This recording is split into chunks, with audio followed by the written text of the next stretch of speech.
Истории инки из Лапландии. Зов глубин затерянного моря. Миарамальдми. Часть 4. Вдруг впереди возникло движение. Сначала одно, потом десятки. Акулы. Они кружили медленно, сужая круг, и их глаза тускло светились в темноте. Инка почувствовала, как сердце ускорило ритм.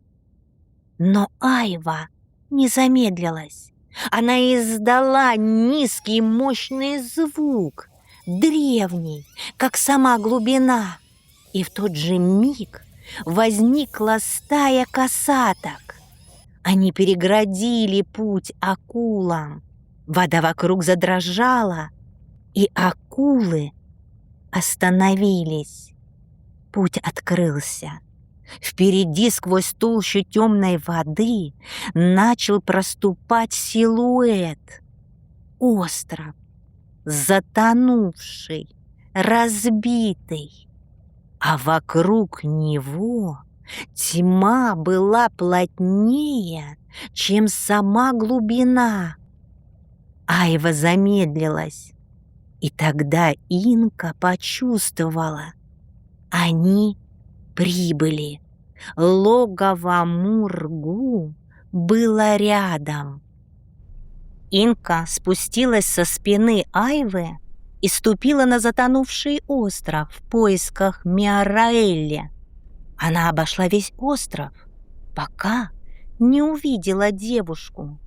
Та была скована сетями из черных течений, словно самой тьмой. Миараэлли спала тихо и неподвижно, заколдованная древним сном. Мургу поблизости не было, лишь далекий гул акул доносился под водой. Айва начала осторожно прокусывать темные течения, постепенно освобождая Миараэлли. Когда почти все сети уже были разрушены, внезапно появился Мургу. Он вышел из тьмы, сотканный из черных глубинных течений и злобы. Его присутствие давило. Вода вокруг него темнела, как чернила. Айва резко развернулась, закрывая Инку и Миараэлли собой. Стая косаток сомкнулась рядом, но не нападала, ждала сигнала Айвы. В руках у Мургу были темные сети, сети глубин, сотканные из черных течений и тьмы. Ими он сковывал свою добычу, лишал воли и погружал в бесконечный сон. С яростным рыком Мургу вскинул руки и метнул сети. Океан взорвался. Черные потоки закружились вихрями, будто ожившие тени. Они не просто двигались, они рвали пространство, шипели, сталкивались друг с другом и тянулись ко всему живому. Вода вокруг еще стала темнее, словно сама глубина проснулась от древнего гнева. В этот миг Айва издала пронзительный, раскатистый крик, эхом прокатившийся по всему затонувшему острову. Стая косаток рванулась вперед, рассекая воду серебристыми тенями. Началась схватка. Косатки врезались в черные потоки, прокусывая их. И каждый раз, когда тьма разрывалась, вспыхивало ослепительное сияние, которое разливалось по толще океана. Вода гремела, бурлила и светилась тысячами искр. Но Мургу был силен. Он все крепче стягивал темные сети, и черные течения начинали закручиваться вокруг острова гигантской воронкой.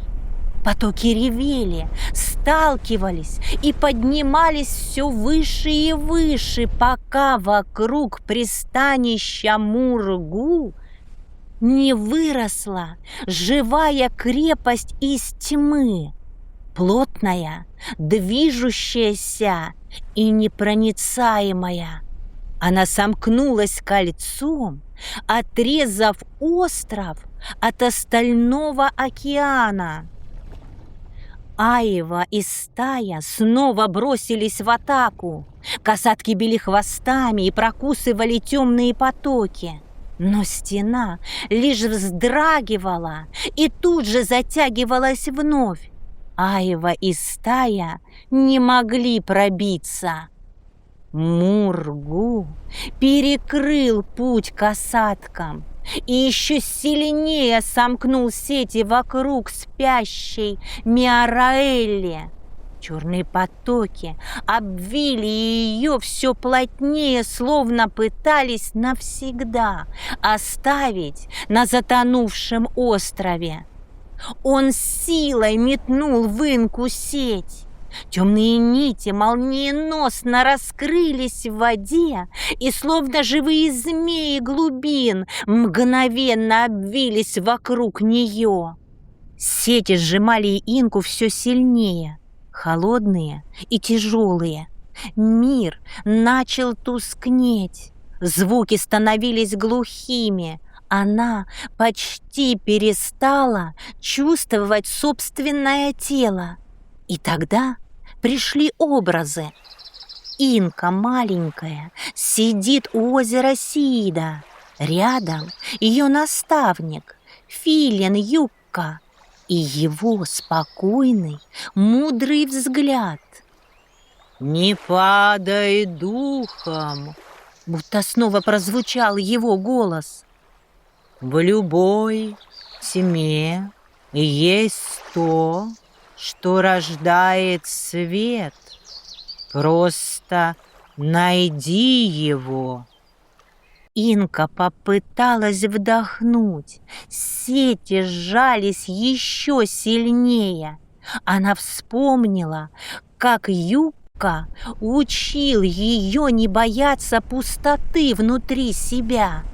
Он говорил ей: «Запомни, Инка, сила не приходит извне.